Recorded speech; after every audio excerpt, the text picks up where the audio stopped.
5 साल पहले मेरा खुद का ऑपरेशन रोबोटिक सर्जरी से हुआ था। उस समय मैं मुख्यमंत्री नहीं था और जब मेरा आप सब यहाँ आओ और ये ऑनलस ले लो।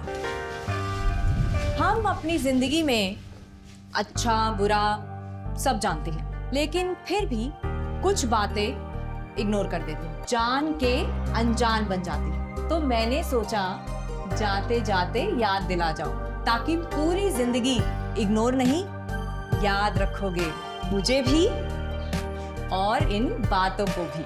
यदि आप इन कारणों में से किसी के भी संपर्क में आए हैं तो नजदीकी सरकारी अस्पताल में HIV की जांच गुप्त और मुफ्त कर। हिमाचल प्रदेश राज्य एड्स नियंत्रण समिति द्वारा जनहित में जारी। ऑपरेशन हुआ उसके बाद मैं मेडिकल साइंस के बारे में थोड़ा जानकारी प्राप्त कर रहा था और मेरे मन में एक सोच थी कि रोबोटिक सर्जरी हिमाचल के हॉस्पिटल्स में भी होनी चाहिए।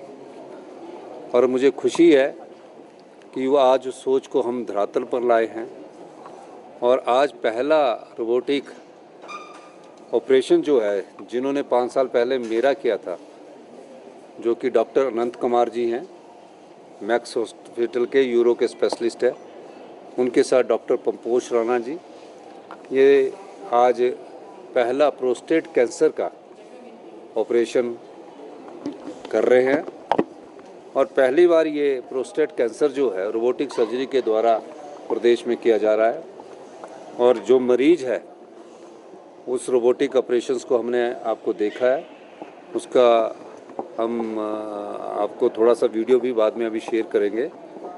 और उस ऑपरेशन से वो बिल्कुल ठीक होने के कगार पर है। और पहली बार जब कैंसर का ऑपरेशन होता है लोग घबरा जाते हैं। ये रोबोटिक सर्जरी का फ़ायदा गांव के किसान को होगा, आम परिवार के लोगों को होगा। और एम्स की स्तर की medical technology super specialist hospital Tanda में, IGMC में और चमियाना में और नेरचौक में, हमीरपुर में हम देने जा रहे हैं। 2030 तक 3000 करोड़ रुपया मेडिकल टेक्नोलॉजी पर खर्च किया जाएगा। पहला जो हमारी मेडिकल टेक्नोलॉजी का जो हमने जायका से 1340 करोड़ का प्रोजेक्ट बनाया है, वो कुछ ही महीनों में उसकी अप्रूवल हो जाएगी। और पूरे प्रदेश के स्वास्थ्य संस्थान है, चाहे रोडू में है, चाहे नूरपुर में है, चाहे कहीं है, वहाँ जो पुरानी एक्सरे की मशीनें लगी हैं, कहीं भी है, मंडी के कुल्लू में है जहाँ पुरानी एक्सरे की 15-15 साल पुरानी मशीनें लगी है, उनको बदलने का काम शुरू हो जाएगा। और मुझे इस बात का दुख है कि हमारा जो सबसे प्रीमियम इंस्टीट्यूशंस IGMC है, वहाँ जो MRI की मशीन है वो तकरीबन 20 साल पुरानी है। यानी कि हम जो वर्ल्ड क्लास हमारे हिमाचल प्रदेश के डॉक्टर हैं, उनको हम अच्छी टेक्नोलॉजी देंगे तो हमारे जो गांव में रहने वाला मरीज है उसका अच्छा इलाज हो सकता है। होता क्या है कि कुछ व्यवस्था परिवर्तन करने की ज़रूरत थी और हमारी ज़रूरत के अनुसार पहले अधिकारियों को समझाना पड़ता है, फिर डॉक्टर से बातचीत करनी पड़ती है। 2 बारी मेरी इंटरेक्शंस हुई IGMC के डॉक्टर के साथ, डॉक्टर ब्रिज के साथ, टांडा के में हमारी इंटरेक्शन हुई डॉक्टर्स के साथ, हमारी हमीरपुर में इंटरेक्शन हुई डॉक्टर्स के साथ, नेरचौक में भी मैं इंटरेक्शन करने जा रहा हूँ। तो मैंने कई कमियाँ पाई। यानी कि हॉस्पिटल में आने के लिए मरीज़ सोचता है कि मेरी अच्छा लाभ मिलेगा, लेकिन डॉक्टर भी अच्छा इलाज करना चाहते हैं, लेकिन स्टाफ की कमियाँ पाएगी, ऑपरेशन थिएटर वालों की कमियाँ पाएगी, रेडियोग्राफर्स की कमी पाएगी, एनेस्थीसिया वाले की कमी पाएगी। इस दृष्टि को देखते हुए इस बार हमने फैसला किया कि IGMC में और टांडा में जो रेडियोग्राफर के 18 पद हुआ करते थे, इस सेशन से 50-50 रेडियोग्राफर, एनेस्थीसिया, OT के 50-50 पद भरे जाएंगे। और डॉक्टर को अगर हमें बाहर से भी लाना पड़े हिमाचल प्रदेश की जनता के लिए, हम बाहर से लाने में भी पैकेज के आधार पर हिचकिचाहट नहीं करेंगे। मेडिकल एजुकेशन हमारी प्राथमिकता में है। हमारी सरकार ने पहले ही दिन से ये सोचा है कि व्यवस्था परिवर्तन के द्वारा हिमाचल को आत्मनिर्भर बनाना है और 2032 में हम समृद्धशाली और सबसे धनी राज्य के रूप में हिंदुस्तान में आगे बनेंगे। इस दिशा से हमने नीतिगत बदलाव किया है।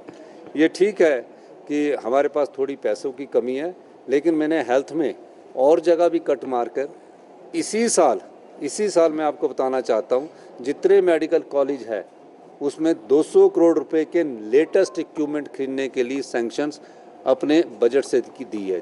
कैसे? ये जो प्राइवेट लैब है जो चल रही है, चाहे करसना लैब है और प्राइवेट वाले चल रहे हैं, हमने कहा कि हमारी एक इन हाउस चमियाना में लैब होगी, ऑटोमेटेड लैब होगी, टांडा में लैब होगी, ऑटोमेटेड लैब होगी, हमीरपुर में लैब होगी, ऑटोमेटेड लैब होगी, नेर चौक में लैब होगी, ऑटोमेटेड लैब होगी, हमारे चंबा में और नाहन में भी ऑटोमेटेड लैब होगी। यानी कि जो आपके टेस्ट होते हैं वो सब कंप्यूटराइज हो जाएंगे। पता लग जाएगा कि कितना शुगर है, कितना ब्लड है, क्या क्या चीज़ें ब्लड के टेस्ट से संबंधित है, कितना ट्राइक्लोसाइड बढ़ा है। अभी क्या है, अभी जो है ये जो टेस्ट हो रहे हैं वो 2-2 बार टेस्ट करवाने पड़ते हैं मरीज़ को, 2-2 बार खर्चा करना पड़ता है। और मरीज़ कई बार बाहर से टेस्ट करवाता है, उसका रिजल्ट कुछ और आता है, कहीं और से करवाता है, उसका रिजल्ट कुछ और होता है। तो डॉक्टर भी समझ नहीं पाते कि किसको देखे। तो इन हाउस जो हम लैब बना रहे हैं ये भी एक महत्वपूर्ण बदलाव है। और 3 टेस्ला MRI हम टांडा में स्टैब्लिश करने जा रहे हैं, IGMC में करने जा रहे हैं, चमियाना में करने जा रहे हैं, हमीरपुर में करने जा रहे हैं, नेर चौक में करने जा रहे हैं। तो मेडिकल टेक्नोलॉजी के इतिहास में आज रोबोटिक सर्जरी जो हो रही है वो एक ऐतिहासिक कदम है। और मेडिकल टेक्नोलॉजी में आने वाले समय में 1 वर्ष के भीतर आप इसमें परिवर्तन देखेंगे और 2030 तक हिमाचल प्रदेश में वर्ल्ड क्लास मेडिकल सुविधाएं होंगी।